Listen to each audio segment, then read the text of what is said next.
Pas eu l'occasion de vous féliciter après votre récente nomination. Félicitations. Merci. C'est une marque de confiance que le chairman m'a accordée.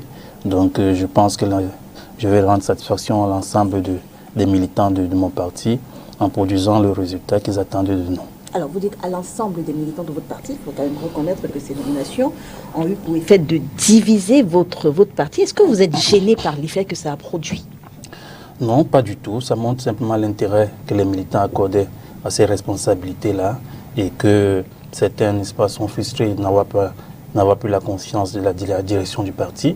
Et ça montre seulement que nous devons travailler, n'est-ce pas, d'arrache-pied afin que les militants soient satisfaits de ce que nous qui avons été choisis, nous ferons et que, évidemment, le parti soit élevé et porté vers le destin qu'on souhaite pour lui, c'est-à-dire un grand destin. Vous parlez de frustration, mais on a l'impression, j'insiste sur la division, que ça a davantage accentué cette division entre Joshua aussi et Jean-Michel Nintu.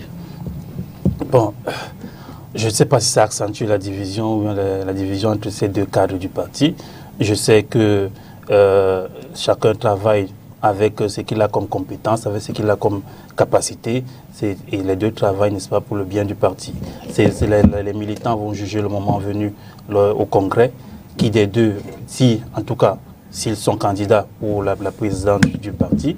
Et jusqu'ici, il n'y a qu'un seul qui a déclaré sa candidature, c'est l'honorable Jean-Michel Nintu.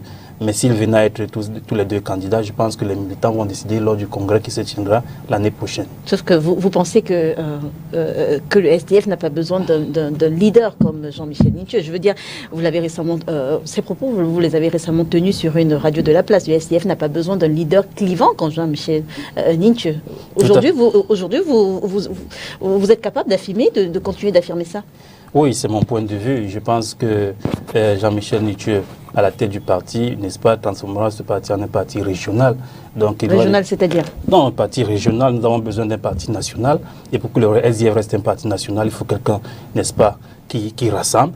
Et pour moi, personnellement, c'est mon opinion, l'honorable Joshua aussi est la personne indiquée pour diriger le parti. Donc c'est mon opinion, c'est ce que je dis partout. Je veux dire, jusqu'ici, quels sont les actes qu'ont posé Jean-Michel Nintu pour que vous pensiez que à sa tête, avec lui au SDF, à la tête du SDF, le SDF deviendra un parti régionaliste? Le SDF, parce que vous savez, quand quelqu'un scrute les nominations du président de la République, par exemple au Conseil supérieur de la magistrature, n'est-ce pas, et qu'il ne cherche que les ressortissants d'une certaine région, et lorsqu'il ne les voit pas, il commence à dénoncer cela, surtout dans tous les médias. Moi, il me donne l'impression d'être plus intéressé par la défense des intérêts de cette région-là plutôt que par la défense des intérêts de la nation. Moi, il ne me viendrait pas en idée d'aller chercher dans une nomination de M. Bia, n'est-ce pas, les ressortissants de la région ou alors du département d'Unkam. Moi, je suis du département d'Unkam, ça ne m'intéresse pas.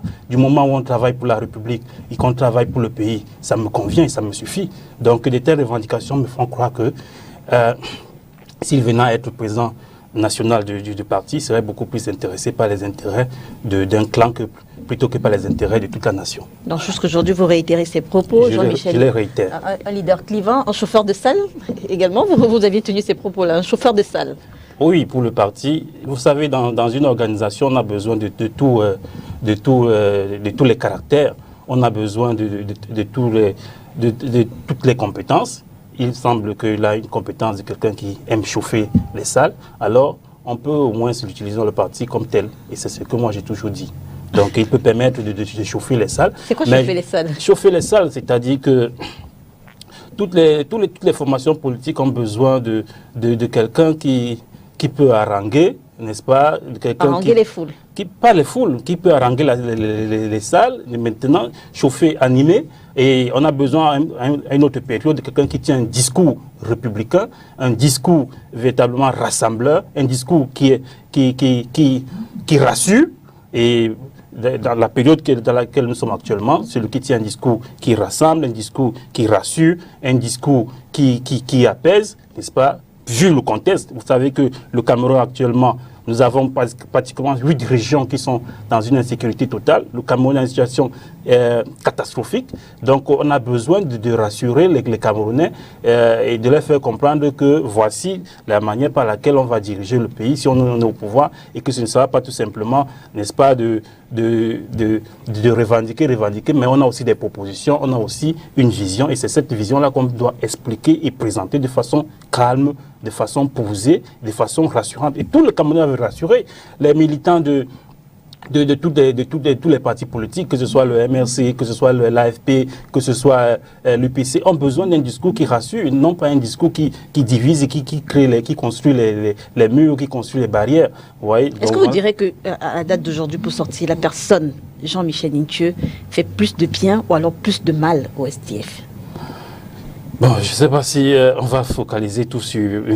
Ntieux. Je veux dire, c'est pour sortir, hein? Oui, mais en réalité, de mal ou plus de vous bien, voyez, pour l'instant, ce haut cadre du parti a affiché des positions qui étaient parfois des positions anti-parti. Vous vous souvenez que à l'Assemblée nationale, nous avions décidé de soutenir le plan de reconstruction du Nord-Ouest et du Sud-Ouest, n'est-ce pas? Et l'honorable Jean-Michel Ntieux est monté au pupitre pour exprimer clairement la position officielle du parti. Mais quelques temps après, on a vu un autre député, toujours du SDF, venir dénoncer ce plan, venir contester cela et dire que ce n'est pas la position du parti. Vous voyez que créer ici une cacophonie dans une formation politique, ça ne peut pas être salué, c'est de l'indiscipline, ça ne peut pas être encouragé. Vous savez que récemment, le 20 mai, il avait été dit par le chairman que les militants du SDF, n'est-ce pas, devaient aller défiler là où ils pouvaient le faire. Mais malheureusement, on a encore suivi de la part du même député, M. Ntieux, un discours qui était totalement en opposition avec l'orientation que donnait le chairman. Vous comprenez donc que moi, militant, à l'époque quand j'étais militant de base, maintenant je suis membre du NEC, je ne peux pas, n'est-ce pas, soutenir de telles positions. Voilà pourquoi je suis totalement toujours en train de dire que ces positions sont des positions anti-parti, c'est des positions totalement indisciplinées et qui ne peuvent pas être admises.